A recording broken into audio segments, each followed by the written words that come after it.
یو سړی وینځه واغشته چې ذهن کې دا خبره کین او وینځه نه کوه د شپې عبادت کو پاسېده دا لګیا د خپل منځ کوي دا مولا چې دی مالک دی راویښ شو او حیران دی دی وینځې ته چې ګوره پخوا وینځو نه به خلکو ډېر خدمت هم اغشته ټوله ورځ زما خدمت وکړي د شپې ګوره الله ته مونځ کې څه نیکه ښځه ده نو دا وینځه چې کله تهجد خلاص کړل نو دعا یې کوله لاس یې پورته کړ وی یا الله وی ستا چې ما سره کومه مینه ده خدای د هغې مینې په خاطر خدای ما خو وبخه او ما جنت ته بوزه نو دا مالک ورته وی وینځې غلطه شوې وی ولې وی تا څو وی تا دا وی چې الله چې ستا ما سره کومه مینه ده د هغې په خاطر نو تا ته څه پته لګي چې د الله د سره مینه شته او که نشته هر چا ته خپله مینه معلوموي چې د ما فلانکي سره مینه شته دا پته نه لګي چې د هغه را سره شته که نشته نو تا ته څه پته لګي چې د الله را سره مینه شته که نشته داسې وایه چې یا الله زما تا سره کومه مینه ده تا ته خپله مینه معلومه ده نو الله د هغې په خاطر زما دا سوال قبول کا او وینځه ورته وی نه حضرت ټیک مې ویلی دي وی تا ته څه پته لګي چې د الله را سره مینه شته وی که ما سره د الله مینه نه وې نو ستا غوندې به کټ کې اوده پرته ومه دا چې په نیمه شپې را پاسولم او ځان ته ادرولم او سجدې ورته لګوم دا را دې دلیل دی چې د الله را سره محبت او مینه شته داسې ده که نه الله لکې واچوي که نه چې خوږ خوږ پرېږده اله اودس وکړه اله مونځ وکړه الله تاسو لکې واچول چې جومات کې د قرآن شریف مجلس او پروګرام دی جومات ته لاړ شئ دا زړونو کې اچول څوک کوي رب العالمین کوي قرآن شریف کې الله فرمایي یمنون علیک ان اسلموا حضور پاک ته بعضې خلک رالل جي زه ګورې مونځ کوم ښه جي ستا د وجې نه زکات مې م ورکړه دا مې م وکړل دا مې م وکړل داسې ګډوډ خلک هم پکې رب العالمین قرآن شریف کې فرمایي یمنون علیک ان اسلموا دی پتا د مسلمانۍ احسان راړی قل اوایا ورته ای پیغمبره لا تمنوا علی اسلامکم په ما د خپلې مسلمانۍ پرځونې احسانونه وانړوئ ګورئ دا څه کوئ بل الله یمن علیکم ان هداکم للایمان الله وی زمې احسان قبول کې چې د دنیا سره او سپین کافر مې پرېښودل او د ایمان رڼا مې ستا په سینه کې واچوله ټول وایي الحمدلله دا د خدای فضل دی دولت څه شی دی مال څه شی دی بچي څه شی دی کلاشنکوپ او دغه څه څیزونه دي دا خو درنه پاتې دي اصل زندگی د قبر الله سره مخامخ کېږي ابدي په ایمان خشته کېږي رونو ګورئ بچی به په ایمان خشته کېږي مال به د ایمان د وجې نه په کار راځي خدای دې زمونږ ایمان نصیب کړي نو دا د خدای فضل دی چې په قرآن شریف زمونږ ایمان دی خدای زمونږ په اړه کې د قرآن سره مینه پیدا کړې ده بچی ورته کېناو خدای زمونږ په اړه کې د قرآن سره مینه پیدا کړې ده رومال والا خشته جوړو سینې پورې نیسو ښکلو یې او عربي ژبه ده ګورې څوک پې پوهېږي نه ترجمې ته هم خلک کښېني بچې وقف کی مدرسې ته ولېږي علم پې کوي حالانکې ظاهري پکې څه پیدا نشته ظاهري فایده موږ د پیسو ته او دولت ته وایو اخرت کې فایده ده نو لومبې حق دا دی چې قرآن شریف ایمان او دا د خدای فضل زمونږ د ټولو شته بیا ټولو وایي الحمدلله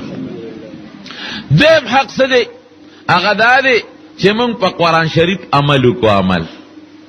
دا بنیادی خبره ده خدای پاک قرآن شریف کی فرمائے اقیم الصلاة منځو کې چې موږ منځ آتو الزکا زکات ورکې چې موږ زکات ورکو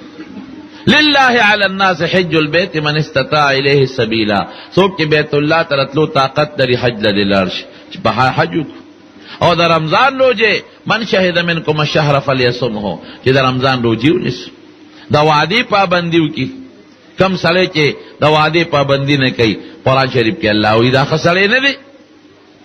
د وعدې پابندي کوئ زنا مه کوئ لا تقربوا الزنا انه کان فاحشة وساء سبیلا بچی مه وجنئ جمدی لوڼې به کافرو خښولې لا تقتلوا اولادکم خشیة املاق نحن نرزقهم وایاکم ان قتلهم کان خطئا کبیرا ماشومان وجنئ ډوډۍ به څوک ورکوي وی تالم زه ډوډۍ در کوم او ستا دې بچولم ډوډۍ ورکوم زما وروڼو دا د قرآن شریف احکامات دي گاونډي سره به ښه سلوک کې، د مشر به قدر کې، د مور پلار به قدر کې، وبالوالدین احسانا، ښه سلوک به کې، قتل و قتال به نه کې، جګړې به نه کې، کنزل به نه کې. دا په قرآن شریف عمل دی. خدای دې زموږ عمل پې نصیب کړي. دریم حق د قرآن شریف سره تلاوت دی چې موږ یې تلاوت وکړو. شکر دې دا حق هم شته. دومره تلاوت په مخ د ځمکه د قرآن شریف چې څومره لوستونکي دي، په مخ د ځمکه د یو کتاب نشته. ډېر لوی تلاوت د قرآن شریف کېږي او ډېرو خلکو ته یاد دی قرآن شریف، حافظان یې دي، هغې یې څومره تلاوت کوي. 15 کاله مخکې مې یو رساله کته، اقوام متحده 2004 کې مې غالبا کتلې وه، نو 6 کاله وشو. اقوام متحده یو سروې کړې وه او یو ریپورټ یې شایع کړی. هغې کې یې لیکلي چې په مخ د ځمکه د مسلمانانو د کتاب د قرآن شریف نن سبا 2 کروڑه حافظان دي. ما دا دی غلط لیکلی دی. ټیک تاغوی خپله سروې کړې ده، لیکن اتمانزو تاغوی نه دي راغلی چې جومات په جومات ګرځېدلي چې څومره حافظان دي. میرې ته، غزګي ته او ډیرې ته او شورګرې ته او نیموړی بابا ته هغوی نه دي تللی. دا هغوی د کم ځای نه جمع کړي دي، دی د مدرسو نه اخیستي دي. لکه مثلا وفاق المدارس یو اداره ده، هغوی نه معلومات کړی چې تاسو وګورئ، تاسو د مدرسو نگرانی کوئ چې څومره حافظان دي. دارنګې په انډیا کې، دارنګې په سعودي کې، مسلمانانو ملکونو کې، کافرو ملکونو کې د هغوی سروې ده. هغوی ظاهر ته کتلی دي. زما خپله اندازه دا ده چې انشاءالله د قرآن شریف حافظان دا به د 100 کروڑو نه هم زیات دي. مدرسې څومره دي، هغوی دا سروې کړې ده. او رابطة العالم اسلامی دا د مسلمانانو یو د ټولې دنیا په سطح باندې انټرنیشنل یو د مسلمانانو یو کمیټي ده، هغې دا سروې کړې ده. هغې وایي چې په مخ د ځمکه 1 کروڑ 15 لکه مدرسې دي، عامې مدرسې. په دې کې د مسلمانانو مدرسې 1 کروڑ 2 لکه دي، 50 لکه د عیسایانو دي، 18 لکه دا د هندوانو مندرونه دي، او دا باقی 15 لکه د مختلفو فرقو دي، لکه یهودیان شو، فارسیان شو، او دارنګې دا څوک چې د اور عبادت کوي. نو د مسلمانانو 1 کروڑ 15 لکه مدرسو کې د مسلمانانو مدرسې هغې ښیي 1 کروڑ او 2 لکه. دا څومره لوی تعداد دی. لیکن زما په دې اعتراض دی، هغې هغه مدرسې شمېرلي دي چې په غټو غټو ښارونو کې دي. زما په خیال تو اتمانزو تورنګزو ته به څوک دی راغلی چې ټول جوماتونه وشماري. د کار جومات مدرسه ده، داسې ده که نه؟ او د مسلمانانو کورونو کې څونه مدرسې دي. ستاسو په دې محله کې به دننه په دې کورونو کې د قرآن شریف درسونه کېږي که به نه کېږي؟ نو هر کور مدرسه شوه که دا د شمېر نه زیاتې دي. رونو دا ولې دومره جوماتونه او دونه مدرسې او دومره حافظان د قرآن شریف؟ دا ولې دا الله د مسلمان پړه کې د قرآن سره مینه پیدا کړې ده. ما یو کتاب کته، مرحوم شاه فیصل د سعودي بادشاہ تیر شوی دی او بیا چا شهید کو، د 12 کالو په عمر کې د قرآن شریف یاد کړم. او د سعودي غوندې ملک بادشاہ دا عمر بشیر د سوډان چې کوم بادشاہ دی، نیک سړی دی، دا هم د قرآن شریف حافظ دی. د بادشاہانو په زړونو کې د قرآن شریف مینه الله چولې ده. او سخت کال زمون په مدرسه کې یو ماشوم حافظ شو. زه داسې حیران شوم، ما ته مخکې نه پته نه وه. د طالبانو دستاربندیم کوله. په هغه دستاربندۍ دوران کې ما ته چا ووایي چې یاره یو څو حافظان دي چې د هغې موکو. مخکې نه یې ویلو مې ډېره ښه د هغې د رومالونه بندوبست وشو. چې کله دستاربندي کوله یو رکوټې ماشوم و. یاره ګمان کوم ډېره غلطي وشوه چې ما ته د عمر تپوس وکړه د پلار نه چې د څونه عمر دی، یا د 6 کالو یا د 7. زما په انداز هر سهار چې به زه مدرسې ته رالم نو پلار سره به ما ته به راغې د لاس به یې راله ښکل کړ او غټ پټکې به مې ورته پلار والو. ما دې پلار سره به ځي راځي. چې کله حافظانو ته دستاربندي کوله هغه ماشوم یې راوست، جړا راله، روچت یې که په سټیج او په سټیج یې ودرو، یا د 6 یا د 7، ګمان کوم چې د 7 نه به زیات نو. ورونو دا د قرآن شریف برکت دی که نه دی؟ وای اوس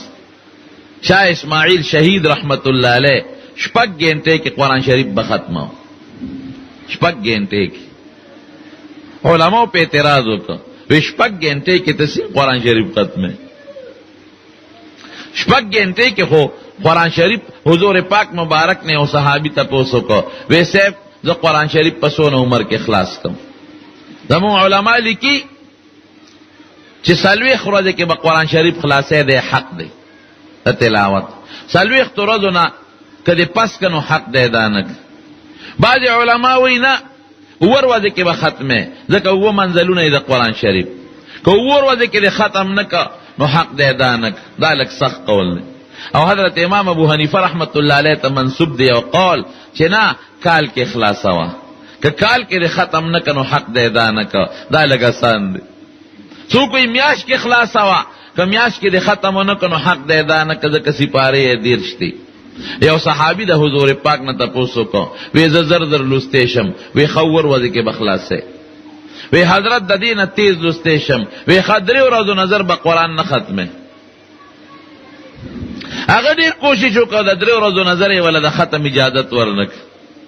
نو په شاه اسماعیل شهید سے خلق اعتراض وکړ، وی ته سین شپږ غنټه کې ختمه. حضور پاک خو صرف یو صحابي له د درې ورځو اجازت ورکړې ده، د درې ورځو نه د کمې چالم نه دی ورکړې. هغه وی داسې کار دی چې زه به قرآن شریف درته شروع کم او تاسو ورته غوږ کېږدئ، که مې ختم که ټیک که نی نو ستاسو خبره ټیک ته بیا به دا دعوه نه کو. د دهلی په جامع مسجد کې ورته علمام کې ناستل او قاریانم حافظان، چاته چې یاد واغی وته په یاد غوږ کېښو، او چاته چې یاد نو هغې قرآن شریفونه راواغېشتل. د مازدیګر منځ شو او د الحمد نه شروع وکړه او ماښام بانګې نو ویلې چې والناس دی قرآن شریف ورسو. ټول وایي الحمدلله. دا د قرآن برکت شو که نه شو؟ یو ځل په یو مجلس کې په لاره روانو مولانا عبدالحی صاحب رحمه الله یو خبره وکړه، وی مونږ سره په دې مجلس کې داسې کس شته چې هغه د مازدیګر او د ماښام په منځ کې قرآن شریف ختمولی شي. خلکو یې صاحب دعوه دې ډېره مضبوطه وکړه. دا څوک دی؟ شاه صاحب ته اشاره وکړه. نو وی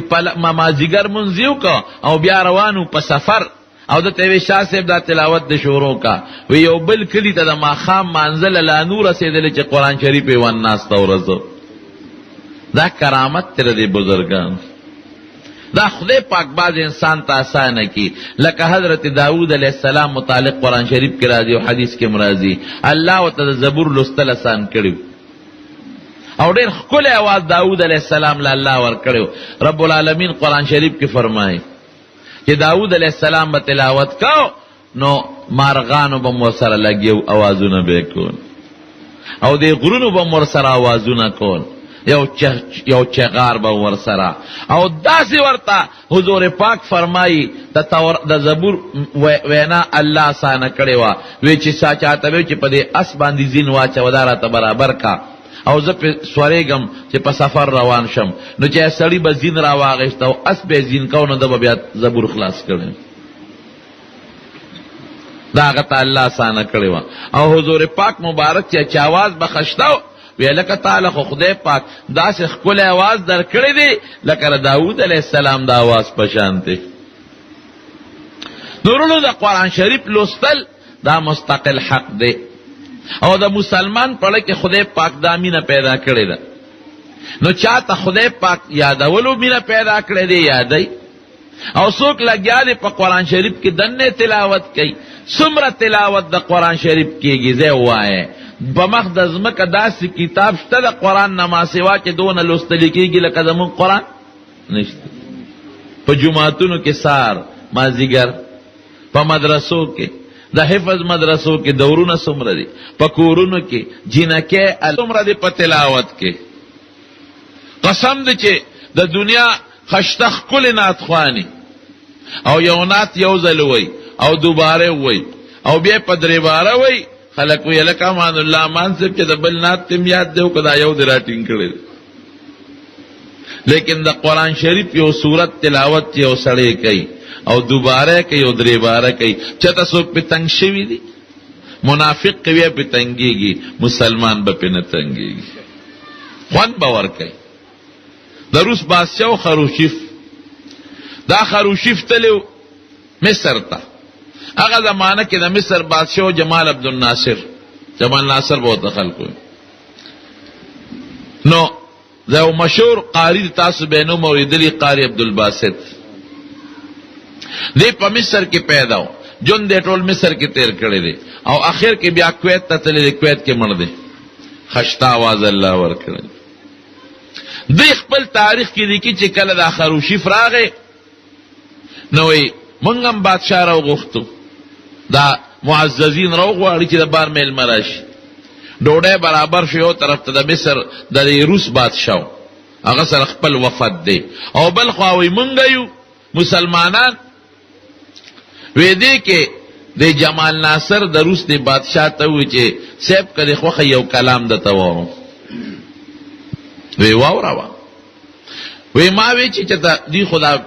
بادشاہ یو بل ته دا سورنا مرنو دا قصې پسې ورایګن د میرا ولی ګډایې، څوک د خټکو ډانس کوي او څوک د پنجابیانو او څوک د سندیانو.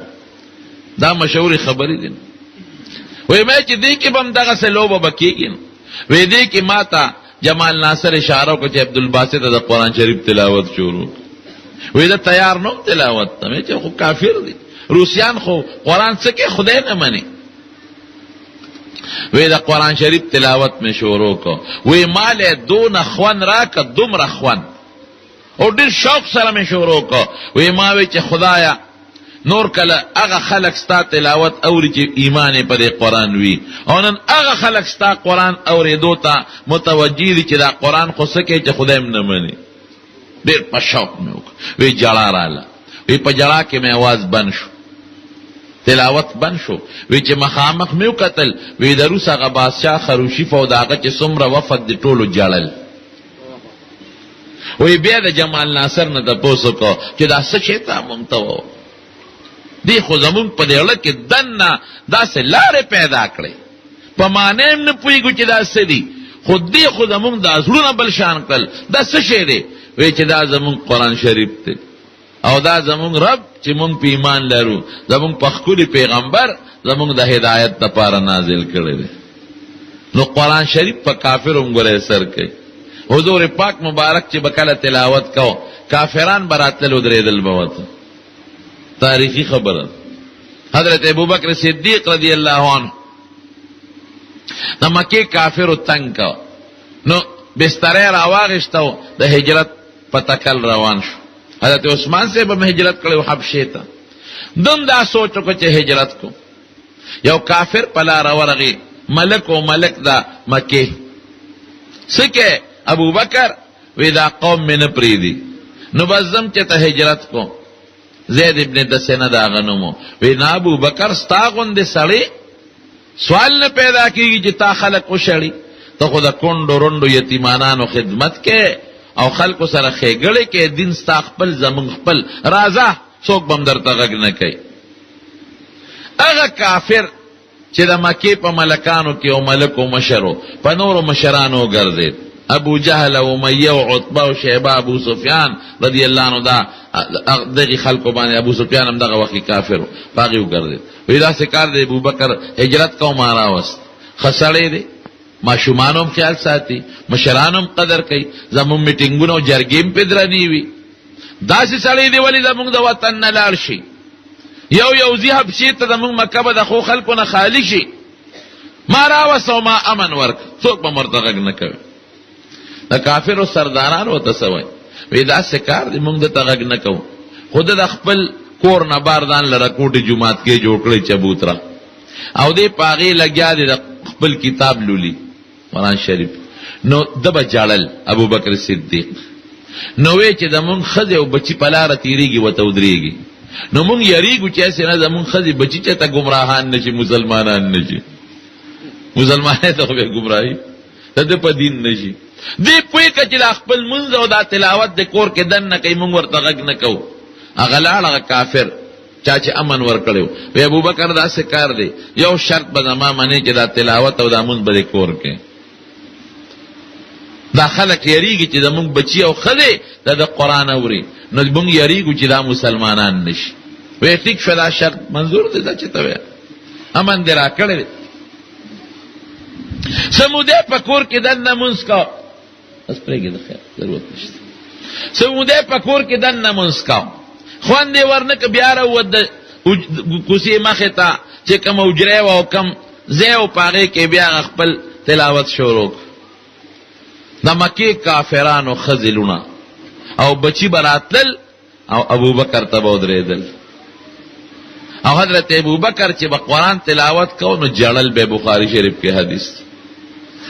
هغې ورلل، هغه چې کم کافر امن ورکړی زید ابن دسه، هغه ته یې ویل سړي د حد نه تجاوز وکړه، یا خو یې پوه کړه چې دننه خپل مونځ کوي او خپل قرآن لولي، او که داسې نه کوي نو بار یې مونږ نه پرېږدو، ځکه مونږ یریږو داسې په خوند او په شوق تلاوت کوي، یریږو چې د مونږ ښځې بچي مسلمانان نشي. او هغه ابوبکر ته ویل شرط خلاف ورزي دې کړې ده، یا ما ته خپل امان واپس کا، قوم پیشه او ته پیشه، او یا به کور دننه تلاوت کې بار بنه کې. حضرت ابوبکر ورته څه وایي؟ وایي قسم په خدای زما په زړه کې الله قرآن اچولی دی، او زړه مې دا غواړي چې بهر روزم او زه دې خلکو ته واورم چې واورئ دا قرآن په دې کې څه دی، او که ته خپل امان واپس غواړې نو ما تا ته خپل امان واپس که، ما له د الله او د رسول امان کافي دی. لویه حلقه د کافرو د حضرت ابوبکر د قرآن د وجې نه مسلمانه شوې ده. قرآن شریف کې ډېر خوند دی رونو، خو که مونږ په توجه ورته غوږ کېښو. جنت ته خدای مونږ تاسو ټول بوتلی. جنتیان چې کله جنت ته داخل شي الله به ورته قسم قسم نعمتونه ورکړي. د هر جنتي په کور کې به څلور ولې به څلور، یو د شاتو او یو د سوچو پیو آلو، او یو د خوږو اعلی مزیدار یخ اوبو، او یو د شرابو. او د جنت شراب دا به نه نشه پیدا کوي نه به سردردی پیدا کوي، ابه داسې مشروبي لکه د لذت لپاره خلک چې د انګورو د اوبس کی جوس کی. او خدای کم از کم د یو جنتی به دوه یا ښځې، خدای به طاقت ورکړي جنتی له، او بیبیانې به یې څونه خشتئ. حدیث پاک کې راځي رسول الله مبارک فرمایي به خوبصورت انتها بی، داسې خشته بی چې د دې په نلي کې دننه کم مغز د بار نه بخکاري، او چوبس کې نه به په دې ګورګړو کې بار نه ښکاري، شفاف بی. لکه بعضې د تسبو دانې مزیداري وي نو تسبو هغه تار پکې د بار نه مخکاري. خوراک به څنګه دی به په کټ کې ملاستي، او چې کوم شي ته زړو شي هغه خوراک به له دې خولې له راکوشي. انزل پکې نشته چې دا اخیرن دی یا سپری پې شوی د انزل غواړي، د دې ضرورت پکې نشته. سخاوالی پکې نشته چې دا ګنې سخا میوه ده، چې کومه میوه راوشو کوي فوراً به د هغې په ځای بله میوه زرغونه شي. جامې به څنګه د انارو د بوټو په شان بوټي به څه به د انارو دننه او پکې دانې وي، او څه به د جامو بوټي د جامو شکل به د انار وي چې دی هغه انار رامات کی او ماتی کی جوړه به د ریخم وروځي وا بیچي. جنت کې لوګه نشته تند نشته، بیا د اوبه خلک ولیس کې دا ډوډۍ ولې خوري، دا به د خوند دپاره لکه باید سړی موړي او بیا هم خوراک خوري، او تند نی او څوک شربت ورکړي تږي نه او د خوند دپاره اسکي، او جامې به هم خیرنېږي نه. لکه اوس هم بعضې خلکو جامې خیرنه نی، خو هسې د خوند دپاره جامې اچوي. دې ښځو ته نه ګوري چې ودونه یې څو جوړی جامې جوړی، چې د پردي کلي کې واده شپږو جوړی دی جوړی، نو خیرنېږي نه. وایي دا یو مې د اومې ده، او دا یو مې د میلمنو ده، او دا یو مې د خپیارتې ده، او دا بله د خپې تنګې ده. ټول مال ښځو خوړه، خفه کېږي. د سړي خپل وادي یو جوړه ځان نه جوړه کړي، او د ښځې بچه ته پردي قام کې وادي هم بله سپېنځلس جوړی. ما تپوس وکړم دا ولې؟ زما یو ماشومه لور ده، څو جوړې؟ مې بچې را دومره جوړې څه کې؟ یو کافي ده که نه؟ ما ته بابا دا یو چې واغوندم نو ایسار له بیا دا ناغوندم، خلک وایي چې دا خو یې پرونه چولې ده. مطلع یو لیش دی په دې پوهېږي. د ښځو دا یو عادت دی. او بیا چې ډوډۍ ورته کېږي نو هغه قیمتي جوړه به او روجي په لمن کې یا په لوپټه کې واچوي پیو شرموي. زما رونو نو دا مې دې پورې وی چې جامې خیرنی کې نه خلک یې چي ولې چي دې لپاره چې چودري کې خلک مې دا دویمه جوړه وویني دا دریمه مې وویني لکه دا د ښځو عادت دی. نو جنت کې به هم جامې خیرنی کې نه د خوند لپاره به خلک اچي. حضور پاک نه صحابه یو ځل تپوس وکړو وی په جنت دنیا په دی ولو کې خودن نه خټه مې او کاڼم پکې د جنت په ولو کې خټه کاڼ شته وی یو خټه به مشک او زعفرانی او کاڼي به زمرد هیره لال جواهرات دا به د جنت په ولو کې دن نه وی دوله پکشتا وی او دولم پکشتا خو هغه دوله هغه خوره به زعفرانی نور پکې نشته ورنا به جنت کې نور نشتا او شپه پکې نشتا همیشه بروزی غم پکې نشتا تکلیف نشتا یو بل سره بغض حسد نشتا ټول بداسي لکه د انسان یوړو او چې سپکه غواړي ملاويږي ولهم فيها ما تشتهي انفسهم ولكم فيها ما تدعون سغواړي ورکه د ستيريږي هغه ملاويږي. نو زمون طالبان خصوصا د افغانستان بعد ملک علاقو او زمون د پاکستان د بعض قبایلی علاقو طالبان هغه د نسوارو بلد دي وی جنت کې به نسوار ملاويږي کنه برغه پکشتره نسوارو د ټکولو کنه یا غټکېدو والا سټکی والا ماشين یو ځل اخبار لیکلو په 400 کې دروازه 15 منه نسوار خرڅيږي. ما دا چا هغه اخبار د طنز نه خو وی تاسو کلی کې 15 منه خرڅيږي مې بنوالو نم تاسو کا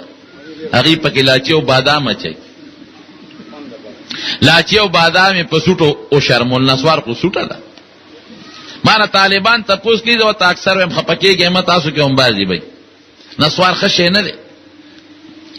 نو طالبانو یې دم د سره نشته د نسوارو کې راته وخی چې مونږ په خدای د نسوارو نه واړی مې ما سره داسې دم د چې هغه دم د استعمال کس بیا به نسوار نه کې بیا څه شی دی مې د چرګې سوټي ته ګوره کنه دغه شی دی خولې نه چوتو کې دغه شی ته جوړ شو دغه سوټه سړی په خوله کې پرتی خدای هم د نسوارو نه واړو که څوک کې کوي په دې جبه مونږ څوک یادو جواب نه الله درود شریف د چا په وایو رسول الله مبارک او د قران تلاوت پکاو کنه کو نو دې کې ګند چه دې غټ دلیل دی اسراف کې پیسې دی لګي غاخونه حضور پاک وی مسواک مګه چې غاخ دې صفای خله دې صفای نو ته په نسوارو ګند کې او بیا بویم د خلې نزي اوس شکر دې مخ کې رواج ډیرو اوس څه گزارې کړې ده سوشل سيزون رال کنه دې سره دغه شو غټ غټ ډبي به جمعات مخه ته بلاول ډبي راوستنو په سپلای کې به ومنډه د جمعات به ما دې وسړي دا نسوار څنګه دي مې دا خوستاره دي دلیل نه پتاو لګي دستانه پتاو لګي خشه نه دي وې څنګه مې دا سپلای کې ولې ومنډل خو جمعات ته دړو نو کنه نو خشه نه شو کنه زمارونو نو طالبانو یې نسوار به پکی کنه ځکه لکه چې ستيريږي جنت کې ملاويږي نه اخ جنت کې با ګندګي نه نه قنشتا نه چسترګو چخشتا نه لاړشتا او نه پکې دا ګنده سيزونه شتا ها لکه به د دې سوال ناراضي ستاله کې بعضي سيزونه به تیریږي نه لکه د یو سړي پلار په دوزخ کې د کافر دی دا لکه بدان راځي چې د سپارښت وکړي حضرت ابراهيم عليه السلام پلار د آزر دی به فرشته جهنم ته روان کی ابراهيم عليه السلام با الله تسوالو کې الله تا خو ما تویلو چې زه به نه رسوا کوم او دا خو د ما غټه رسوایی ده چې د ما پلار دوزخ ته غورځيږي ايو خزين من خزي ابي وی الله بدتوی سر پورته کا سر به پورته کی وی اوس سرخ کته کا ناغه پلار به خدای پاک د یو ښه حیوان په شکل بدل کی او په ګندګي کې لړلې بي دی به نفرتو کې ابراهيم عليه السلام ورستو بشي فرشته به د خپلونو سي په دوزخ کې به وګورځي دون نفرت به الله د ابراهيم عليه السلام د آزر نه د پلار نه پیدا کیږي به بیا سوال نه کوي خدای جنت ته بوز نو بعضی سيزونه به انسان په لکه نه تیریږي لکه د بچی پیدایش زما زوی دیوش دا به چا په لکه ناراضي پر دې خدای ته قتل پر دې خدای ته نظر کول دا به جنت کې ناراضي نورونو جنت کې به خدای دې مسلمانانو لا او نیکانو له بالخصوص د داسې نعمتونو ورکی ما لا عین رأت ولا اذن سمعت ولا خطر على قلب بشر نغوګ اوریدلی نه پستر ګولې دلی کیږي او نه چادل کې تیریږي خدای دې زمونږ استادو نصیب دا جنتیان به خدای پاک یو ځای کې راغون کی الله به تپوسو کې جنتیانو څنګه یې خوشاله یې کنا او الله خوشاله یې لکه ارمان ارزوشتا نه الله خو چې سغواړو ملاویږي او ګوره د جنت جون د دې اندازه ولګوي چې جنتی به هر وخت د الله میلمي نو د کور ډوډۍ بل شانتي او د میلمستیا بل شانتي نزلا من غفور الرحیم او میلمستیا بیا د چا د الله نو چې همیشه میلمه او د الله میلمه نو خوراک به څنګه 2 نمبر مسالې جنت کې نشته او نو پکې دا پایو ګډونو اوبو والا پېشتا صفا سيزونه به 1 نمبر دا الله میلمه به جنتیانو پړم سارمان شتا نه الله خو چې ستېریږي ملاويږي وینه یو خوشحالي پاتې دی بس سوچ کې چې بسي نو رب العالمین به ورته وي چې خدای خو ګوره نو دی به څوک د نور په منبري او څوک د زمرد او د قسم قسم جواهرات په کرسو بناستی نو دی به الګوري نو الله به ویني الله به تقبل دیدارو کې وجوه یومئذ ناظرة الى ربها ناظرة الى ربها ناظرة خوشاله به الله تبکتون کی وی یو روایت کې زر کال دی بلکې او یا زرا چې او یا زرا کال په جنت کې چا خوشحالي تیر کړی دا الله په دیدار کې بدون خوندي چې دا الله د یو سکند د دیدار د وجه نه ته خوشاله یریش الله دې زموږ نصیب بیا به الله راجمه کې سمود پس بیا به جنتیانو پړم سارمان شته کنه نه الله بس غستا دیدار پاتیو امراته شکر دې ملاويږي نه ګور یو خوشحالي بلشتا الله غبسي وی خق وکې ده نو الله به وتخپل شان لایق د قران شریف تلاوت شروع هغه کې بدون خوندي چې ردینه مخ کې سونه خوشحالي په جنت کې تیر کړی د یره بشیته دون خوان به او چې کور ترازی د الله د आवाज غږون به په دې غوګونو کې پروت دی او دا به تمنې چې خدایا دې خدا خوان به بیا کله ملاويږي نورونو قرآن شریف په زمونږ د حضور پاک په امت لپاره نازل دی د آدم علیه السلام او د موسی علیه السلام او د عیسی علیه السلام د امت لپاره خو نه دی او نور کتابونه لیکن تلاوت به الله پاک ټولو کوي ګوره هم به آدم علیه السلام او موسی علیہ السلام او عیسی علیہ السلام داغي امتیان بوري نو که قرآن شریف کې خوان نو د یو نعمت په حیثیت به الله په خپل ذات پاک لایق شان سره په جنتیانو ول تلاوت کو تلاوت د قرآن شریف حق دی رونو خامخا کوي بعضی مرګري به وای ما له قرآن شریف ناراضي په ناظره نو سوره اخلاص خو تاسو ټولو یاد دي کنه پیژنې سوره اخلاص قل هو چې تاسو وتاوای مانځه کېلوله دالوله درې ځله چې چاولوستله رب العالمین د قرآن شریف د پوره ختم ثواب ورکړي لس کرته چې چاولوسته الله ول جنت کې محل جوړي لولې به کنه ان شاء الله دا خامخا چې کوم ځای قرآن شریف لوستل کېږي هغه ځای کې برکت دی هغه خلکو د الله مخصوص رحمتونه نازلېږي د حضور پاک یو صحابي دی حضرت اسید ابن حضیر رضی الله عنه کور کې دنه د قرآن شریف تلاوت کو نو یو غټه کوټه په خوا به په دې کوټو کې خلک خپل مسجد ساری ویم پکې تړل اسه په کوټه کې تړل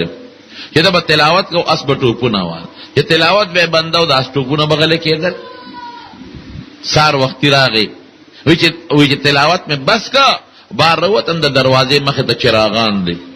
دا بلفونه چې تاسو لګولې دي دا سه چراغان دي او پړقا پړقې د اوریا درخته شوی سارے حضور پاک تعالی وی او سیدا وی ولې تلاوت بندو وی سیبغه اسبټو پونه جوړ کړل او یاره دم چې اسنه پړیوش لې دما په ویخ په کې نریخ پوته مې زوی ودو وی سیب تلاوت مې بند کړ وی چې بار وروتم د دروازې مخه ته اوریا درخته شوی دا او خشتخ کول چراغان دي او نورانیت ته دا څه شو وی دا فرشته وی چې ستاسو قرآن شریف اورېدو لراغله نورانی شکل کې تولیدې وې زما د قسمی کتا تلاوت نو بن کړي دا به هم د قسم موجوده وي او د دنیا د مخلوق بلیدلې نو اوسم فرشتي وي د قرآن شریف د تلاوت لپاره خو هغه صحابه د کرامت خاوند هغه بلیدلې او زمون هغه طاقت نشته نو مونږ یې نه تلک السکینه تنزلت بالقرآن حدیث پاک کې راځي نو قرآن شریف تلاوت د یو حق شوبل سو کې حافظان جوړ شي لکه ستاسو په دې نهو کسانو کې یو کس حافظ هم دی. بل حق د قرآن شریف څه دی؟ یو حق بل هم شترونو هغه دا چې په معنی سړی ځان پوهېږي، علم یې زده کړي. ولې؟ ځکه دا خدای پاک را لېږلی عمل نه دی. عمل باله کې چې ته پې ځان پوهېږې. یو کتاب په انګریزی کې دی چې تا ته تر څو انګریزي نه درځي او یا د چا نه دی کتاب د انګریزی ټرانسلیټ کړی نه یعنې په ترجمه دې نه ویلې، نو ته په هغې عمل کولی شې نه. هله به عمل کوې چې یا پې په خپله ځان پوه کې یا انګریزي خوان ته ووایې چې دې کې څه دي ما پې پوه که. نو دارنګې قرآن شریف ته عربی ژبه کې دی یا خپل عربي زده که ځان پې پوه که. او که داسې نه نو هغه چا نه چې چاله ورځي هغه ته ملا صاحب ما پوه که چې په دې کې الله څه غوښتلی دی. عمل له علم ضروري دی. دا شکر دې ټول شته ګورې ښه، ایمان هم زمونږ ته ټول وایي الحمدلله، تلاوت هم کېږي، حافظان هم شته ټول وایي الحمدلله، او دغه رنګې عمل هم شروع دی الحمدلله، یا لږ یا ډېر، اجتماعي انفرادي.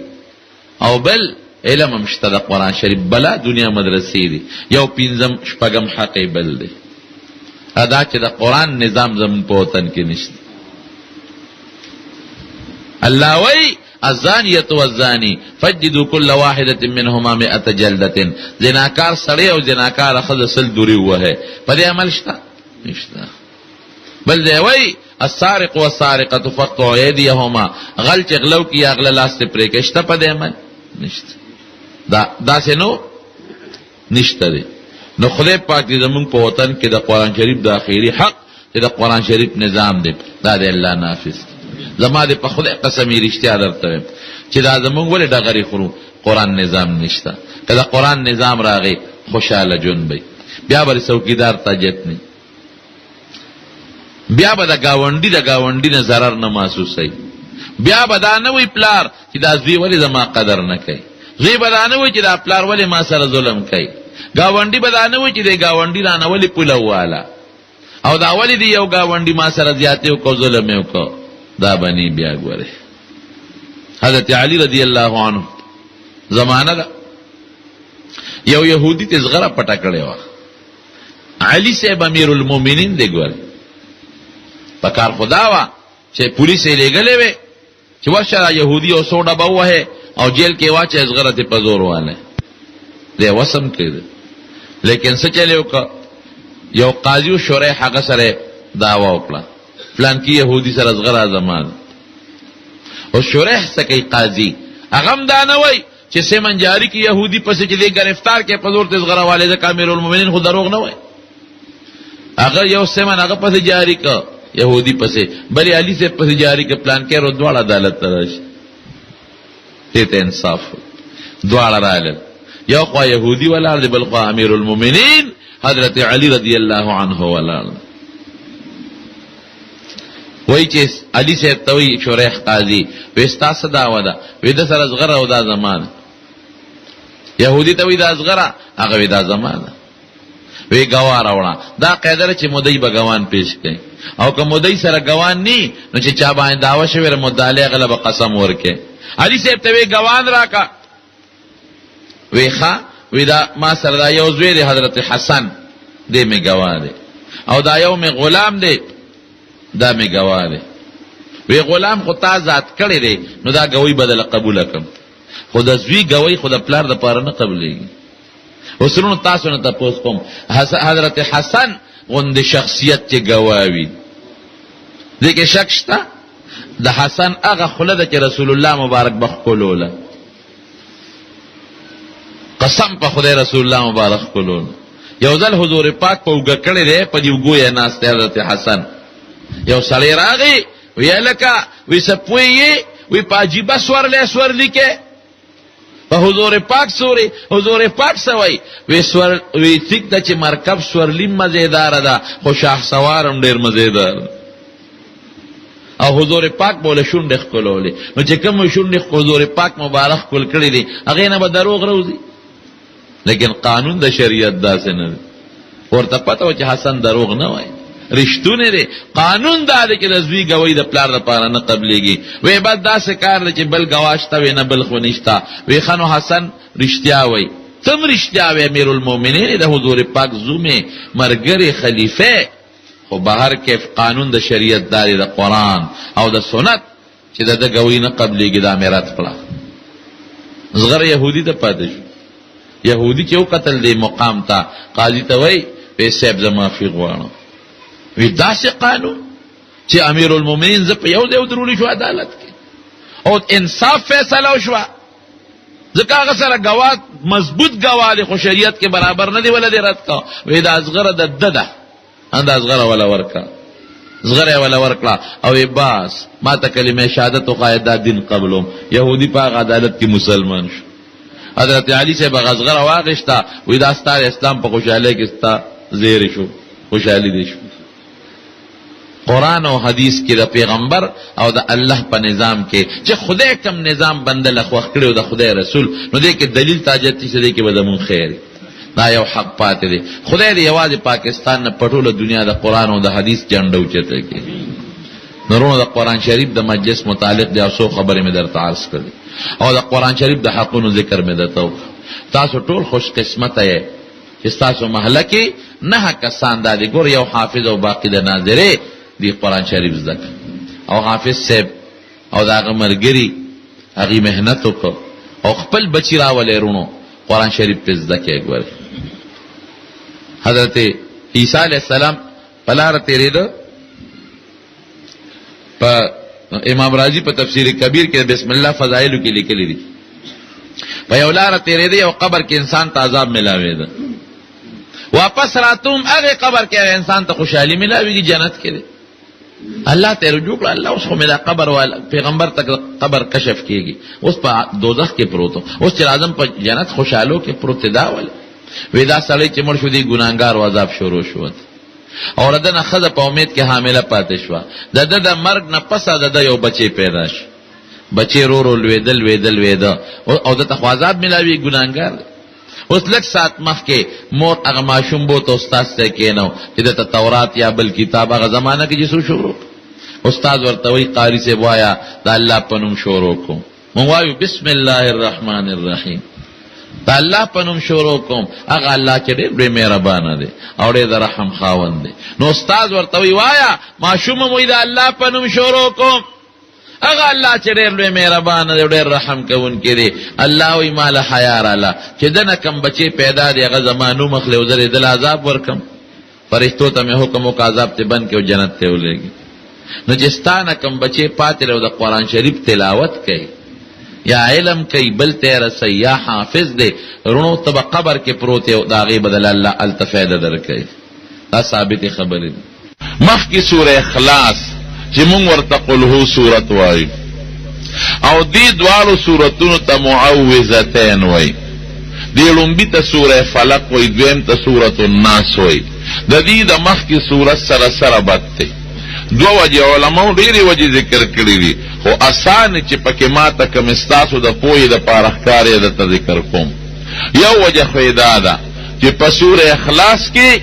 زمونږ د رب العالمین د خپلو صفتونو ذکر وشو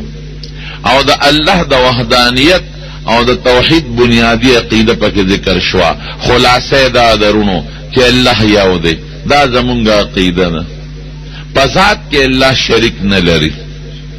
که څوک وایي چې خدایان دو دي دا مشرک او کافر دی زمونږ به دا عقیده چې الله یو دی دا یوه خبره شو په صفاتو کې د الله مثل او نظیر نشته الله چې کوم علم لري دا علم په مخلوق کې د بل چا شته جواب راکې نشته که څوک وایي چې نه د الله په شان علم خو د بل چا هم شته او د الله په شان لیدل د بل چا شته او د الله په شان اوریدل د بل چا شته او د الله په شان قدرت او طاقت د بل چا شته دا شرک فی الصفات دی دا د اسلام د دایرې نه خارج دی نو په صفاتو کې الله له مثل نشته نظیر نشته مثل نشته او د الله چې کوم کارونه دي افعال دا سمبل څوک نشي کولی الله چې کوم نور راخیجي که ټول د دنیا ساینسدانان یو ځای چې داسې نور راخیجولی شي الله چې کومه شپه راوستې تیاره او کومه رڼا راولي او کم انسان یې جوړ کړی دی او د چرګوټي د کوټې بچی یې جوړ کړی دی زمارونو داسې کارونه بل څوک کولی چې جواب راکړي نشي کولی جواب راکوي چې عقیدم تازه کېږي نشي کولی نو الله په ذات کې یو دی صفاتو کې نظیر مثل نه لري په افعالو کارونو کې برابر څوک په طاقت نه لري دا الله په شان کار هیڅوک هم نشي کولی دا د قل الله احد معنا شو الله الصمد خدای پاک رب العالمین ته کل مخلوق محتاج دی الله چاته محتاج نه دی داسې نه که نه که موږ ناجوړه شو موږ به چاته چغه وو الله تا قرآن شریف کې الله وی وَإِن يَمْسَسْكَ اللَّهُ بِضُرٍّ فَلَا كَاشِفَ لَهُ إِلَّا هُوَ کتا ته ضرر او تکلیف ورسی دا تکلیف لري کون کې به د الله د ذات نه بل څوک نشته وَإِن يُرِدْكَ بِخَيْرٍ فَلَا رَادَّ لِفَضْلِهِ او که الله د ته خیر راوستل غواړي عزت درکوي علم درکوي دولت درکوي شته څوک چې مینځ کې رکاوټ جوړ شي نه به ورکوي مونږ په خپل جون کې چاته محتاج یو جواب راکې الله ته په خپل جوړوالي بیماری او شفا کې چاته محتاج یو الله ته دا خو د دنیا اسباب دي ډاکټر لبزي ډاکټر دی جوړول نشي دارو بدل کوي جوړول الله کوي دارو کې شفا بسو کوي الله عالم لبزي نیک سړي لبزي دم بدر باندې چي او تعویز بدل کوي او ساخ بدل کوي دا د جوړول نشي په دې دم تعویز او په دې درود کې او په دې ساخ کې به شفا سو کوي الله بچي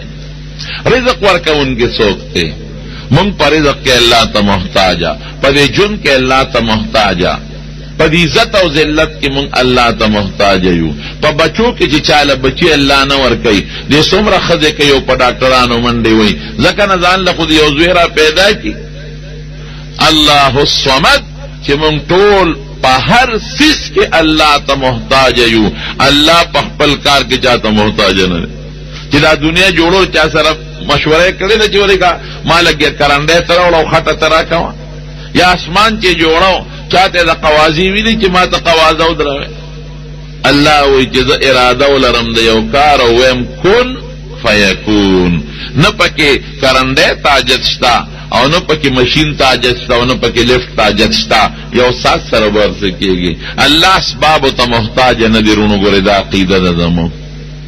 لم یلد ولم یولد نه الله لزوشتا او نه ولا پلار شتا نه ولا نکشتا او نه ولا سخر او خواخ او خزشتا او نه ولا بچشتا او نوسی او لونه او د لونه اولاد او د زامن اولاد الله دې سيزونو ته محتاج نه دی جت وطن لري ولم یکن له کفوا احد اخیری نتیجه ده چې الله لپهس توګه مثل نشته د خدای برابر او همسر څوک نشته دا څه ده کنه او دا زمون بنیادی عقیده شو په دې عقیده سړی مسلمانېږي او چې دې کې لږ فرق راځي سړی د ایمان نه کفر ته دانګي الله دې په دې عقیده قائم کړي اوس تاسو په ذهن کې به یو سوال راځي چې دا خو واقعي مضبوطه عقیده ده دا به تر مرګه پورې څنګه رسوم د دې عقیدې خو دشمنان شته شیطان به راځي په دې لار کې به ودرېږي او زما عقیده به بربادوي او دا د هغه کوشش دی د ځن کدن په وخت کې دا خبیث راځي سړی خرابوي د شیطان بچی دی واړه واړه څوک د یو طرف نه معامله کوي څوک به د بل طرف نه حمله کوي او حضور پاک فرمایي ان الشیطان یجری من الانسان مجرى الدم یو معنی دا ده چې د انسان د وینې په دې رګونو کې دې منډې تړلې وي دنه به ځان څنګه بچ کوم داسې نور خلق دي چې زما د عقیده به بربادوي لکه اوس په دې وطن کې داسې خلق شته د کافر والی کار دی او د هغې پیسې خوري او څوک درته د خدای بد وایي څوک د نبي علیه السلام متعلق څوک درته وایي د قبر عذاب نشته څوک درته بل څه څوک بل څه څوک بل څه نو دا خو رکاوټونه دي په دې عقیده به تر مرګه پورې څنګه ځان ټینګوم د دې عقیدې خو ډېر لوی دشمنان دي هم د پیریانو د ذات نه چې شیطانان دي او هم د انسان د ذات نه دا عقیده به قبر ته څنګه رسوم رونو یادو ساته اکبرې که عقیده د قبر ته ونه رسول الله برباد شوې یا ایها الذین آمنوا اتقوا الله حق تقاته ولا تموتن الا وانتم مسلمون مرګ ته برسې عقیده خدای دې دا عقیده مرګ ته ورسوي که دې لار کې معمولي غوندې کټنګ راغی د مرګ نه یو سکند مخکې عقیده متزلزله شو کټنګ راغی همیشه جهنم دی کفر راغی ګوره الله دې مساتي دې وجه نه زمونږ د بزرګانو طریقه ده چې دعا کوي نو په آخر کې دا وایي چې خدای خاتمه بالایمان کې او دا وایي چې خدای آخر وخت کې په خولې کلمه شهادت نصیب کې دا خامخا دعا کوي نو سوال دا راځي چې د دې عقیدې توحید بنیادی عقیده به قبر ته څنګه رسوم دې کې ډېر رکاوټونه دي شیطانی او انسانی او زمونږ دشمنان کافران په منځ کې راځي او د هغوی جنټان نو رب العالمین اخر کې دو صورتونه درته ذکر کړل چې د قل اعوذ برب الفلق او قل اعوذ برب الناس معنا څه ده مطلب یې دا دی چې الله وی زما په ذات امان نیسه نو زه به دې د دغې رکاوټونو نه ساتم مونږ چې منډه وو او تکلیف راته پیښ شي مونږ چاله منډه وو جواب راکا الله الله ګورې چې اکسیډنټ وشي او یا یو سړي ته تکلیف راشي بې اختیاره د خولې نه وځي یا الله خیر دا چې ده که نه دا فطري تقاضا ده د انسان دا دلیل نه غواړي نو الله وی زما په ذات امان نیسه کم رکاوټ چې کله شیطانی راځي نو زما په ذات امان نیسه اعوذ بالله من الشیطان الرجیم اعوذ برب الفلق من شر ما خلق دوایا اعوذ برب الناس دوایا نو بس زه پویشه زما کار پویشه پا ما امان اونیسا نو زه بدې دا سوره اخلاص تا عقیده سره قبر ته ورسوم حشر ته به دې ورسوم او لار کې چې کم رکاوټونه دي د هغې نه به دې وساتم او بچ به دې کم دی یو ربط شو دویم دا دې وروڼو چې سړی امان نیسي په چا به نیسي څوک چا پسې چې دشمن په منډی نو دې په رکوټې دروازه نه ورننوځي هلته او پسې دشمن درنه کېږي دې به مضبوط ځای ګوري چې ما بچ کولی شي دا قانون دی د دنیا نو چې مونږ امان نیسو په چا به نیسو د الله په ذات به نیسو هغه ذات باندې چې په دغه مخکې سوره اخلاص کې د کوم ذات صفت ذکر شو چې د هغه هیڅ قسمه نظیر مثیل نشته د هغه په ذات په مونږ امان نیسو په بل چا نه دی ربط شو د دې دوو صورتونو نوم معوذتین دی معوذ د فاعل صيغه د بچ کوونکي ته وایي دا دواړه صورتونه د الله په توفیق او د الله په اذن د دنیاوي او اخروی روحاني جسمانی مصیبتونو نه تعالی بچواله درکړي او د لومبي ته سورته فلق وایي دویم ته سورته الناس وایي دا هغې وجه درته لږ وروسته ذکر کوم دریم د دې دواړو صورتونو شان نزول څه دی څه وجه وه چې دا نازل شو زما وروڼو دا دواړه صورتونه مکي دي دا ګورې په مکه مکرمه کې نازل دي رسول الله مبارک یو ځل حضرت جبریل علیه السلام ته وفرمایل وی یاره یو سرکشه پیری دی او ما تنګی ان عفریتا من الجن یکیدنی ما ته تکلیف را رسی سکیمونه سازشونه را رسی نو حضرت جبریل علیه السلام ولد رب العالمین دا دواړه صورتونه راوړل چې د دې دواړو صورتونو تلاوت کوا نو د سرکشه پیریانو شیطانانو نه به زه ساتم بیا چې کله رسول الله مبارک مدینه شریفه ته هجرت وکړ په اومه هجره محرم کې خیبر فتح شو خیبر د یهودیانو لوی ګړو او یهود د مسلمانانو ګوري ازلی دشمنان دي دا هغه وخت نه واخله حضور پاک چې مدینه شریفه ته هجرت وکړ دوی سره معاهده وکړه د دوی نه یاره کېدله چې اسنه دی زمونږ مخالفتونه کې نو معاهده ورسره په چې تاسو به مونږ سره جنګ نه کوئ مونږ به تاسو سره نه کوو د یو بل د دشمن مرسته به نه کوو دا معاهده وشوه لیکن دا بدبخته په خپله معاهده ټینګ نه شو او د پیغمبر علیه السلام خلاف په مختلفو طریقو کو خیبر چې کله فتح شو هلته هم یهودیانو نو هلته یوې ښځې رسول الله مبارک له ډوډۍ وکړه د ګډ یا د چیلي کچک غوښه یې وله پخه کړه او په هغې کې ورته زهر واچول چې ډوډۍ سینګ خوړلې کېدله نو رسول الله مبارک فورا صحابو ته یې دا ډوډۍ مه خورئ وی ولې وی په دې کې زهر دی اخذ یهودانو یې راوغوښتله وی تا په دې غوښه کې زهر اچولي دي وی حضرت تا ته چا ووی وی ما ته دې نوړی و چې دا لاس کې مې پرته ده وی او بالکل ما پکې زهر اچولی دي وی ولې دې اچول وی ما وی که دروغجن ګوره دونه هوښیاره وه وی ماوی که دروغجن پیغمبر در نه بخلاص شو او که رشتونی پیغمبر تا ته نقصان نشي رسول. حضور پاک خزا معاف کړه. ګوره قسم په خدای د رسول الله مبارک ډیر خشتخ کول اخلاقو اده الله زمون نصیب کی. اخذ مسلمان شو او حضور پاک مبارک معاف کړه. بیا چې نبی علیہ السلام مبارک مدینه شریفه تلا نو دوی بیا الته یو بل سازش جوړ یو سازش نو ګوره یو ځلې حضور پاک لا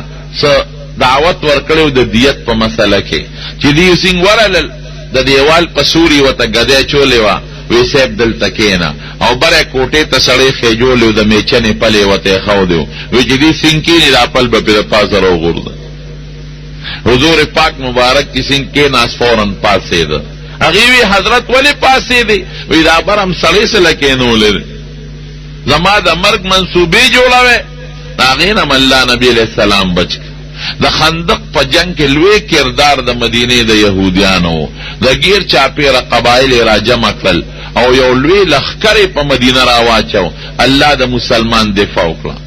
نو بل سازش دا جوړ کړ چې په مدینه کې یو يهودي حلیف ته يهوديانو لبید ابن عصام هغه له 10 روپے ورکړي. ا کوټګرو او لویم کوټګری وی ته په نبی علیہ السلام باندې کوړاو کې ځکه په دې هتیار مو نو د نبی علیہ السلام مبارک د یو غلام یا د وینځ په ذریعه د هغې د سر مبارک ویښته حاصل کړل. بنده چې سر ګمنځی خامخا ویښته دیوځي هغه ویښته باندې دغه یهودیانو کوړه وکړه 11 غوټې ولا ورکړې او د حضور پاک ګمنځ چې ته پیدا کړې وه د هغې غاښیم پکې منډلي او د ګنډلو ستنې پکې ومنډلې او د دې کجورې په دې سر کې داسې یو پوزکې غوندې شوي که تاسو کتلي هغې ته توپ او مومم پکې واچول او په بنو زریق قبیله کې یو کوي د بیرې ذي اروان د هغه کوي په ویښ کې د 2 تیږو په منځ کې دا کوډه خښه کړه. په حضور پاک مبارک د هغې څه معمولي غوندې اثرات د کوډې پیدا شو. وجود به درونو نور داسې اثر پې نو چې ګنې کټ ته غورځېدلی دی. داسې اثر هم پې نو چې د مونځ نه پاتې شوی دی یا د قرآن په تلاوت کې څه ګړبړ راغلی دي داسې اثر نو. وجود یې درونو او کله به خبره یېره شوه دا یو کار به یې کړی وی دا مې جوړ نه دی کړی یو کار به یې نو کړی وی دا مې جوړ کړی دی. په بخاري شریف کې حدیث دی یو ځل ودو د خوب نه راپاڅېده عایشی بی بی ته فرمایي وی عایشی وی مال الله د خپلې بیماری علاج راکړه. حضرت هغه څنګه وی 2 فرشتې راغلې یو مې سر ته کېناسته او یو خپو ته یو حضرت جبریل علیہ السلام او بل حضرت میکائیل علیہ السلام. رونو دا خبر ذهن کې واچوي چې د نبی علیہ السلام ټولو پیغمبرانو الانبیاء تنام اعینهم ولا تنام قلوبهم دا هغې سترګې ودي وي او زړه یې ګورې بیدارې مونږ چې وده شو سترګه مو ده یو زړه مو دی او د پیغمبر د رسول الله مبارک بیا بالخصوص سترګې به ودي وي زړه به یې بیدارو زړه به یې ولې بیدارو وحی ته به متوجه د دې وجې نه د پیغمبر خوب وحی ده وحی زړه یې ودي نه بیداري. نو دا یو فرشته جبریل علیہ السلام او بل میکائیل علیہ السلام یو د بل نه تپوس کوي حضور پاک ته اورئ اوس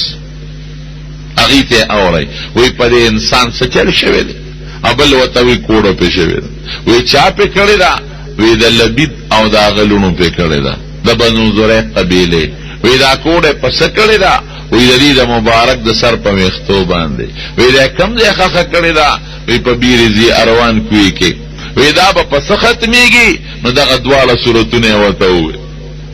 قل اعوذ برب الفلق او قل اعوذ برب الناس چې دا په چوف کې کوړه به ختمه شي. په دې فایده نبی علیہ السلام مبارک خبردار حضور پاک مبارک چې راویښ شو عایشې بیبي ته وی ما ته الله وګوره علاج وخو لا هغه موقع لا هغه کویله او دا هغه کوي دا هغه 2 تیږو د منځ نه یو غټه تیږه ولاندې وړه د هغې د منځ نه هغه کوډه راوویستله رو ویختله چې څوک غوټه ورکي ابه د چا پلارم کولو نه کي ویخته به وشلېږي خو غوټه به یې کولو نه کي. اتفاقا د دې دواړو سورتونو آیتونه هم یولس دي او د هغې ویښته غوټه هم یولس وې نو چې یو آیت به وي قل اعوذ برب الفلق او چف به کړې نو غوټه به کولو شوه چې بیا به وي من شر ما خلق چف به کړې غوټه به کولو شوه نو ټولې غوټې کولو شوې او چې واپس راغی نو عایشې بیبي ته فرمایي وی عایشې داسې شم لکه چې چا څوک تړلي و پرېنیځي وجود مې کولو شو وی حضرت دا چا چې در باندې کوډه کړې وه وی دی له سزا نه ورکې لږ غوندې زور ورکول پکار دي وی عایشې زه الله اسم جوړ کړم نو ولې مخلوق ته شا ورسو څونه ښکلې خوی دی قسم پر رب العالمین دشمن سره داسې خوی چلولی دی چې په لکونو خلق د حضور پاک د خوی د برکت نه مسلمانان شوي دي ګوره یو مدرسه وښایه یو دارالعلوم وښایه بغیر د مسجد نبوي نه دا خلق براتل د حضور پاک اخلاق او خوی به کته او دلادل به مسلمانېدل نن چې زمونږ د مسلمان خوی ته خلق ګوري تښتې دي خدای پاک دې زمونږ ښکلی خوی نصیب کړي وی ځا الله جوړ کړم ولې مخلوق ته شر ورسوم ما معاف کړي دي وی عایشې وی په کوم کوي کې چې دا کوډه خفه وه وی د هغې کوي اوبه داسې وې لکه نکریزې چې چا خوشتې کړې وي او د هغه کوي په غاړه چې کوم د کجورو باغ و وی د هغې بوټي داسې و لکه د شیطان د سر په شان دی عرب د بدشکله شي تشبیه د شیطان د سر سره ورکوي هلکه وی د دې پلان کی سر چې دی که ان رأسه رأس الشیطان شیطان چالی دی نه دی خو د هر چا په زړه کې دا یو بدشکله شی ښکاري د دې نه علماو یو مسله معلومه کړې ده هغه دا چې د سحر اثر په نباتات او جمادات هم کېږي د پیو بیس ښا کړی وي او د پی په غاړه چې کوم باغ و د هغې بوټي هغه بدشکله و څښو میوه پکې ختمه شوې وه او چې شوې وه معلومیږي دا چې سحر او کوډو په بوټو باندې اثر کوي دومره خطرناک شی دی حضور پاک مبارک باندې د اثر څلوېښت ورځې یا شپږ میاشتې اختلاف پکې شته و خیر ګرمي جزاکم خرونو ستاسو ذهن کې یو سوال به راځي رب العالمین په قرآن شریف کې فرمایي د حضور پاک په حق کې چې مدینه شریفې ته هجرت وکړه نو ځان ته به څوکیدار ودرولی په ریاض الجنت کې اوستن ده استوانة الحرس ورته وایي دغه ځای به د حضور پاک څوکیدار ولاړو نو رب العالمین دا آیت نازل کړي چې والله یعصمک من الناس بس بندې کېږي چې زه به د خلکو نه ساتم الله ذمہ داری واغشتا حضور پاک مبارک یو ځل سر مبارک بهر راوست څوکیدار ته وی ځاله ډیوټي دې ختمه شوه ولی حضرت وی بس الله زما ذمہ داری واغشته د حفاظت ما ته څوک نقصان نشي رسولی بیا به څوکۍ نه کوله نو سوال دا راځي چې قرآن شریف کې الله وی چې والله یعصمک من الناس الله به د خلکو نه ساتي نو دا د سحر نه ولې حفاظت ونشو ولی بچ نشو د سحر نه زمارونو جواب دا دی چې الله د قتل ذمواري اخیستې وه چې څوک به دې وجلی نشي او باقی د وجود تکلیف دا خو انسان ته رسی په احد کې غاښونه مبارک شهیدان نشو تبه به پې نه راتله ټوخې به راته وجود به زخمی کېده په یو سفر کې د حضور پاک ګوته مبارکه وینې شو نو سحر خو یو ظاهری